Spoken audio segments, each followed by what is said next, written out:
आपने नोटिस किया होगा कि कुछ वीडियोस बहुत इजी टू वॉच होते हैं। आप ये सोच के वीडियो प्ले करते हो कि मैं सिर्फ 1 मिनट देखूंगा, बट बिफोर यू रियलाइज आधा वीडियो खत्म भी हो जाता है। बट देन ऐसे भी वीडियोस होते हैं जहां इन्फॉर्मेशन चाहे कितनी भी अच्छी हो, आप उसे 1-2 मिनट से ज्यादा नहीं देख पाते। कभी सोचा ऐसा क्यों होता है? वेल, ये डिफरेंस मोस्टली स्टोरी टेलिंग का होता है। But what exactly is story telling? Well, think about कि एक स्टोरी में क्या होता है। लाइक एक नॉर्मल कैरेक्टर है जिसके लाइफ में एक प्रॉब्लम आती है एंड उस प्रॉब्लम को सॉल्व करने के लिए हमारा कैरेक्टर एक जर्नी पे निकल जाता है एंड उस जर्नी की वजह से वो कंप्लीटली ट्रांसफॉर्म हो जाता है। नोटिस करो कि कैसे एक स्टोरी भी और कुछ नहीं बल्कि पीसेस ऑफ इंफॉर्मेशन है जिनको एक एंगेजिंग वे में प्रेजेंट कर दिया गया है। एक स्टोरी में प्रोग्रेशन होता है, टेंशन होता है, कॉन्फ्लिक्ट होता है, इमोशंस होता है, स्टेक्स होता है एंड यही रीजन है कि एक स्टोरी बुक पढ़ने में मजा आता है बट एक टेक्स्ट बुक पढ़ने में नहीं। नाउ इमेजिन अगर आप अपने वीडियो में भी इंफॉर्मेशन को इतने ब्यूटीफुली प्रेजेंट कर पाते हो तो व्यूअर्स के लिए आपका वीडियो देखना एफर्ट नहीं बल्कि एक एक्सपीरियंस बन जाएगा। व्यूअर्स आपकी वीडियो सिर्फ देखेंगे नहीं बल्कि उसे फील करेंगे, उसे याद रखेंगे। उनको पता भी नहीं चलेगा कि वीडियो कब खत्म हो गई एंड आपका audience retention literally sky rocket हो जाएगा। सो नाउ दैट यू नो कि स्टोरी टेलिंग इतना इंपॉर्टेंट क्यों है, अब आपका क्वेश्चन होगा इसे अपने वीडियोस में यूज कैसे करें। तो अभी मैं आपको 7 इजी टेक्निक्स बताने वाला हूं जिनके हेल्प से आप इजीली अपने वीडियोस में स्टोरी टेलिंग कर पाओगे। Starting with number 1, the domino effect. एक डोमिनो चेन में बहुत सारे ब्लॉक्स होते हैं बट उन्हें गिराने के लिए सिर्फ एक ब्लॉक को गिराना होता है। उस एक ब्लॉक की वजह से दूसरा ब्लॉक गिरता है, दूसरे ब्लॉक से तीसरा ब्लॉक गिरता है और इवेंचुअली एक चेन रिएक्शन शुरू हो जाता है। वेल, ये सेम इफेक्ट आपके स्क्रिप्ट में भी होना चाहिए। और अगर आपने नोटिस नहीं किया तो मैं ऑलरेडी इस वीडियो में डोमिनो इफेक्ट को यूज कर भी चुका हूँ। मैंने स्क्रिप्ट में पहले 1 मिनट तक आपको स्टोरी टेलिंग का इंपॉर्टेंस बताया and then I said so now that you know कि स्टोरी टेलिंग इतना इंपॉर्टेंट क्यों है, अब आपका क्वेश्चन होगा इसे अपने वीडियोस में यूज कैसे करें। तो अगर मैं चाहता तो डायरेक्टली भी डोमिनो इफेक्ट को एक्सप्लेन कर सकता था but what I did was मैंने एक पॉइंट के खत्म होते ही उससे रिलेटेड एक क्वेश्चन रेज कर दिया जिसका आंसर व्यूअर्स को नेक्स्ट पॉइंट के थ्रू मिले। इससे दोनों पॉइंट्स आपस में नेचुरली ब्रिज हो जाते हैं विच मीन्स अगर व्यूअर पॉइंट 1 में हुक्ड है तो पॉइंट 2 में भी ऑटोमेटिकली हुक हो जाएगा। और जरूरी नहीं है कि आपको हमेशा कोई क्वेश्चन ही रेज करना होगा, आप अपने करंट पॉइंट का कोई लिमिटेशन बता सकते हो या उससे रिलेटेड कोई प्रॉब्लम इंट्रोड्यूस कर सकते हो जिसका सोल्यूशन आपका नेक्स्ट पॉइंट देगा। फॉर एग्जाम्पल लेट्स से मेरे किसी वीडियो में ये 2 पॉइंट्स हैं, एसईओ एंड थंबनेल्स। तो मैं एसईओ वाला पॉइंट एक्सप्लेन करने के बाद बोल सकता हूँ नाउ आप एसईओ करके वीडियो को चाहे नंबर 1 पे भी रैंक करवा लो, अगर उसका थंबनेल खराब होगा तो वीडियो पे कोई भी क्लिक नहीं करेगा। So let's talk about thumbnails. देखा कैसे थंबनेल वाला पॉइंट बिल्कुल भी रैंडम नहीं लगा बल्कि वो एसईओ वाले पॉइंट का एक नेचुरल एक्सटेंशन लग रहा है। But here's the thing, story telling सिर्फ डिफरेंट पॉइंट्स को कनेक्ट करना नहीं है। There are so many different things you can do like being relatable. अब ये क्या है? We know that every story has a character जिसके साथ सब कुछ हो रहा होता है। नाउ इमेजिन अगर वो कैरेक्टर और कोई नहीं बल्कि हमारा व्यूअर ही हो, देन व्यूअर्स वीडियो को सिर्फ देखेंगे नहीं बल्कि एक पर्सनल लेवल पे एक्सपीरियंस भी कर पाएंगे। एंड ये करने का one of the simplest ways है अपने स्क्रिप्ट में रिलेटेबल चीजें बोलना। एग्जाम्पल लेट्स से मैं वीडियो बना रहा हूँ on the topic of voice recording and मुझे वीडियो में नॉइज इशू के बारे में बात करना है, समथिंग जो बहुत लोग फेस करते हैं। तो इसे बोलने का एक तरीका है, वॉइस रिकॉर्डिंग करते वक्त बैकग्राउंड नॉइज एक कॉमन प्रॉब्लम होती है, इसलिए आपको प्रॉपर एनवायरनमेंट और माइक्रोफोन यूज करना चाहिए। ये इन्फॉर्मेशन भी सही है, क्लियर है, लेकिन इसमें कोई इमोशन नहीं है। अब सेम चीज को रिलेटेबल तरीके से बोलते हैं। कभी ऐसा हुआ है कि आपने 30 मिनट तक परफेक्ट वॉइस ओवर रिकॉर्ड किया और जब हेडफोन लगा के सुना तो पीछे से फैन की आवाज, ट्रैफिक की आवाज, बर्तन की आवाज, घर वालों की बातें सब रिकॉर्ड हो चुकी होती हैं। डिफरेंस देख रहे हो? अब व्यूअर सिर्फ इन्फॉर्मेशन नहीं कंज्यूम कर रहा बल्कि अपना एक्सपीरियंस याद कर रहा है। सिमिलरली अगर आप वीडियो में लेट्स से कोई वर्कआउट रूटीन शेयर कर रहे हो एंड वर्कआउट का कोई हिस्सा है जो ऑलमोस्ट सब लोग स्किप करना चाहते हैं तो उसके बारे में बात करो, जोक करो, make it a part of your script. If you are making a gaming video और कोई ऐसा मोमेंट है जो ऑलमोस्ट हर प्लेयर एक्सपीरियंस करता है तो उस मोमेंट को एक्नॉलेज करो। You can talk about how players feel in that situation, excited, scared, over confident, whatever it is. जब व्यूअर को लगेगा कि अरे हाँ ये तो मेरे साथ भी होता है तो व्यूअर इंस्टेंटली खुद को वीडियो से इमोशनली कनेक्ट कर पाएगा। नाउ पहले 2 पॉइंट्स को सुन के आपको लग रहा होगा कि स्टोरी टेलिंग के लिए सिर्फ आपका स्क्रिप्ट रिस्पॉन्सिबल है, बट ऐसा नहीं है। व्यूअर्स आपके वीडियो में क्या देखते हैं और क्या सुनते हैं वो भी आपकी स्टोरी टेलिंग को इफेक्ट करती है। Which brings me two point number 3, site and sound. जब हम एक बुक पढ़ रहे होते हैं तो हम अपनी इमेजिनेशन का यूज करते हैं विजुअल्स क्रिएट करने के लिए, but when we are watching a YouTube video तो वो विजुअल्स हमारे इमेजिनेशन में नहीं बल्कि हमारे आंखों के सामने होते हैं। दिस इज व्हाई आप एडिटिंग के समय स्क्रीन पे क्या शो करते हो वो आपकी स्टोरी को कंट्रोल करता है। इस पॉइंट को डेमोन्स्ट्रेट करने के लिए मिस्टर बीस्ट की एक वीडियो प्ले करते हैं। I just dropped these 2 strangers off in the middle of the wilderness. These 2 guys have never met each other in their entire lives. Nice to meet you, man. Every day the 2 of you survive in this wilderness, I'll give you $10,000.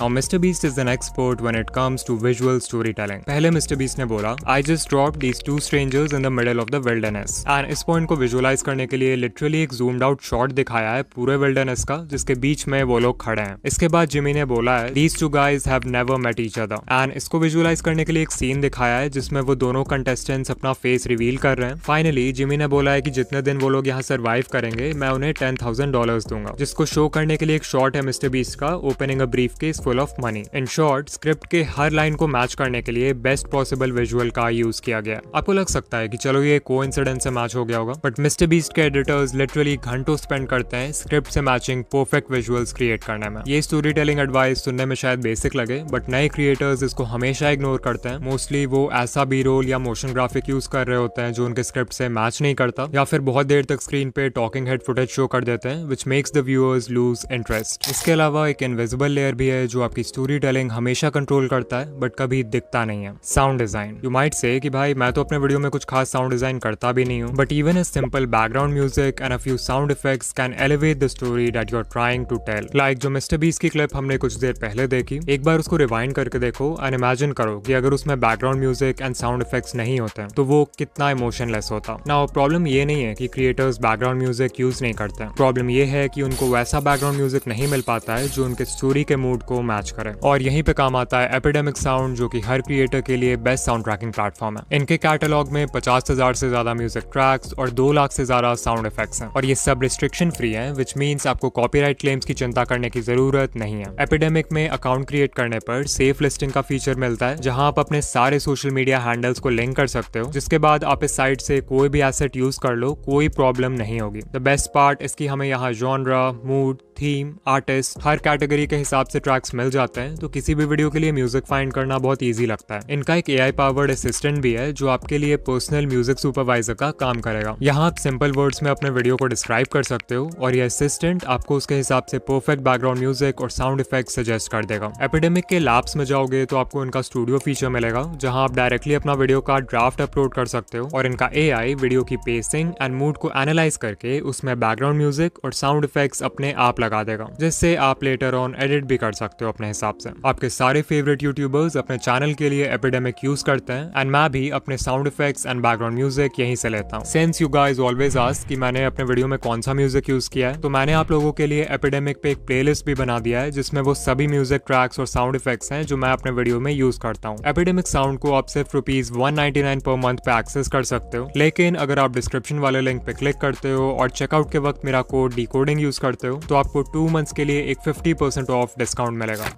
Point number 4 is what I like to call labeling. This is something जो आपको educational नीश के videos में बहुत देखने को मिलेगा, but कोई भी आपको ये सीक्रेट नहीं बताने वाला है। लेबलिंग एक स्टोरी टेलिंग टेक्निक है जिसमें आप किसी कॉन्सेप्ट को एक स्पेशल नाम या लेबल देते हो। Let's take an example. If you remember, इस वीडियो का पहला पॉइंट था द डोमिनो इफेक्ट। नाउ अगर मैं चाहता तो इसे डायरेक्टली कनेक्टिंग पॉइंट्स भी बोल सकता था, राइट? मीनिंग तो इसका भी सेम है, बट द प्रॉब्लम इज कि इस नाम को सुनते ही पता लग जाता है कि मैं आपको क्या बताने वाला हूँ। Whereas जब मैं इस कॉन्सेप्ट पे एक लेबल लगा देता हूँ लाइक द डोमिनो इफेक्ट, तो इससे 2 चीजें होती हैं। पहला तो ये व्यूअर के माइंड में क्यूरियोसिटी क्रिएट करता है कि आखिर डोमिनो इफेक्ट है क्या, एंड दूसरा इससे हमारा पॉइंट इंस्टेंटली पहले से ज्यादा प्रीमियम लगने लगता है। One of the world's biggest tech companies Apple does this all the time. Apple चाहता तो एयर ड्रॉप को वायरलेस फाइल ट्रांसफर भी बोल सकता था, डायनामिक आइलैंड को अडेप्टिव नॉच बोल सकता था, फेस टाइम को वीडियो कॉल बोल सकता था, बट नोटिस करो कि एक सिंपल सा लेबल इन फीचर्स को कितना प्रीमियम और एक्सक्लूसिव फील देता है। बट बी केयरफुल, इसका मतलब ये नहीं है कि हर छोटी चीज को एक ड्रामेटिक नाम देना शुरू कर दो। If you try to make everything special, nothing will feel special, and लोग समझ जाएंगे कि आप इंटेंशनली चीजों को कॉम्प्लिकेटेड बना रहे हो। रिमेंबर कि अगर कोई कॉन्सेप्ट ऑलरेडी क्लियर है तो उसको रीनेम करने की जरूरत नहीं है। ऑल्सो अगर आप बहुत बेसिक कॉन्सेप्ट्स के लिए लेबल यूज करोगे तो वो भी फोर्स लगेगा। इन शॉर्ट, लेबलिंग डेकोरेशन के लिए नहीं, एम्फेसिस के लिए यूज करो। Now the 5th story telling technique is called analogies, and इसके हेल्प से आप कोई भी कॉम्प्लेक्स कॉन्सेप्ट या आइडिया अपने व्यूअर्स को बहुत ब्यूटीफुल वे में समझा सकते हो। एनालॉजी का मतलब होता है a comparison between 2 things that shows a way in which they are similar. For example, मान लो मुझे न्यू यूट्यूबर्स को इंप्रेशंस और क्लिक थ्रू रेट का कॉन्सेप्ट समझाना है, तो मैं इसको एक शॉप के कॉन्सेप्ट के साथ कंपेयर कर सकता हूँ। मान लो आपने रोड पे एक शॉप ओपन किया, उस रोड से गुजरते वक्त 1000 लोगों ने आपके शॉप को नोटिस किया, बट उनमें से सिर्फ 100 लोग ही आपके शॉप में आए। तो यहाँ शॉप एक तरह से आपकी वीडियो है, वो 1000 लोग इंप्रेशंस हैं जिन्होंने आपकी वीडियो का टाइटल एंड थंबनेल देखा, एंड वो 100 लोग व्यूअर्स हैं जिन्होंने आपकी वीडियो पे क्लिक किया। ये था एग्जाम्पल एक एनालॉजी का, जहां मैंने एक ऐसा कॉन्सेप्ट लिया जिसके बारे में व्यूअर्स को नहीं पता है एंड उसको किसी ऐसे चीज से कंपेयर कर दिया जो कि बहुत कॉमन है एंड जिसके बारे में सब जानते हैं। In short, explain something they don't know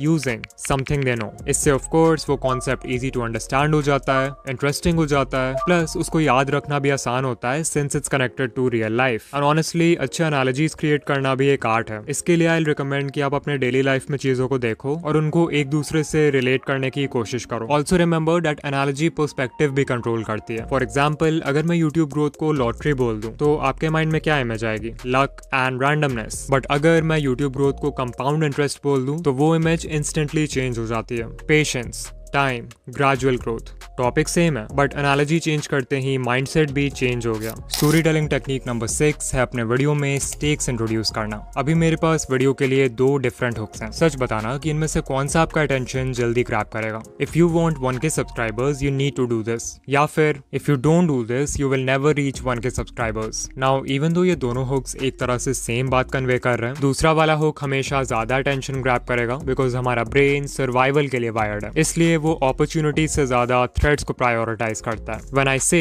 you will never reach 1K subscribers, आपके ब्रेन को इंस्टेंटली लगता है कि there is a risk, there is a stake involved, and आप हुक हो जाते हो। एंड अगर आप सोचो तो एक स्टोरी भी एंगेजिंग तभी बनती है जब उसमें स्टेक्स इन्वॉल्व होता है। हाँ, हमारे प्रोटैगनिस्ट को कुछ अचीव करना है, बट आखिर क्यों करना है? बिकॉज अगर वो नहीं करेगा तो दुनिया खत्म हो जाएगी, या he will not get the love of his life, या फिर वो कुछ इंपॉर्टेंट खो देगा। All of these are examples of stakes. Stakes give you a reason to care about the story. Stakes tell you that there is something to lose. इसका एक great example है mister beast. अगर आप circle से बाहर निकले तो आप $500,000 खो दोगे। अगर अपना हाथ हटा दिया तो प्राइवेट जेट खो दोगे। $1 लाख मिलेंगे बट आपको अपना जॉब छोड़ना पड़ेगा। $8 लाख मिलेंगे बट आपको अपना बिगेस्ट फियर फेस करना पड़ेगा। मिस्टर बीस्ट के मैक्सिमम वीडियोस में इस तरह के एक्सट्रीम स्टेक्स इन्वॉल्व होते हैं and this is a big reason why his videos are so viral. मुझे अपने वीडियो में जब स्टेक्स इंट्रोड्यूस करना होता है तो मैं खुद से पूछता हूँ कि क्या होगा अगर व्यूअर्स मेरे एडवाइस को इग्नोर करेंगे। थंबनेल इंपॉर्टेंट है बट अगर उसे इग्नोर करोगे तो CTR गिरेगा। एडिटिंग इंपॉर्टेंट है बट अगर उसे इग्नोर करोगे तो वॉच टाइम गिरेगा। And thinking like this allows you to understand what is at stake. And remember, stakes का मतलब अननेसेसरी फियर क्रिएट करना नहीं होता। अगर आप हर लाइन में ऑडियंस को वार्निंग देने लगोगे तो ऑडियंस कुछ समय बाद डिसेंसिटाइज हो जाएगी and long term trust destroy हो जाएगा। So use this technique carefully. Finally the last technique is called compression. And ये कोई स्टोरी टेलिंग टेक्निक नहीं है बट इससे आपकी स्टोरी इंप्रूव जरूर होगी एंड मैंने बहुत यूट्यूबर्स को ये करते हुए सुना है। सो बेसिकली जब आपका स्क्रिप्ट रेडी हो जाए तो आपको एक बार उसे लास्ट टाइम स्टार्ट से एंड तक रीड करना है एंड जब आप ये करोगे देन यू विल नोटिस कि आपके स्क्रिप्ट में बहुत सारे ऐसे लाइंस हैं जिनकी एक्चुअल में जरूरत नहीं है, या फिर ऐसे लाइंस हैं जिनके नहीं होने पर आपके स्टोरी का फ्लो स्मूथ हो सकता है। सो उस वक्त उन लाइंस को एडिट या रिमूव करके आप अपना स्क्रिप्ट कंप्रेस कर सकते हो। Finally I want to say that story telling एक ऐसी चीज है जो कि हमारे वीडियोस में बहुत ही सटल लेवल पे एग्जिस्ट करती है एंड ऑल्सो इसका कोई एक clear step by step framework नहीं है जिसे फॉलो करके आप हर तरह के वीडियो में स्टोरी टेलिंग कर सकते हो because every video is different. But still मैंने आप लोगों को ऐसे टेक्निक्स बताने की कोशिश की है जो कि मैक्सिमम लोग अप्लाई कर पाएंगे and what I want is कि इन पॉइंट्स को आप लोग एक ब्रॉडर पर्सपेक्टिव से अप्रोच करो, तभी आपको समझ आएगा कि ये आपके नीश में कैसे अप्लाई हो सकता है। हो सकता है मैंने जो एग्जांपल्स दिए हैं उससे कुछ अलग करना पड़े आपको, तो इसके लिए एक ओपन माइंड से सोचना बहुत जरूरी है। नाउ अगर आप यहाँ तक आ गए हो तो कॉमेंट कर देना story telling is fun and video को लाइक कर देना। ऑल्सो अगर एक किलर इंट्रो हुक डिजाइन करना सीखना है तो इस वीडियो पे क्लिक करो एंड या मैं आपसे वहीं मिलूंगा। बाय।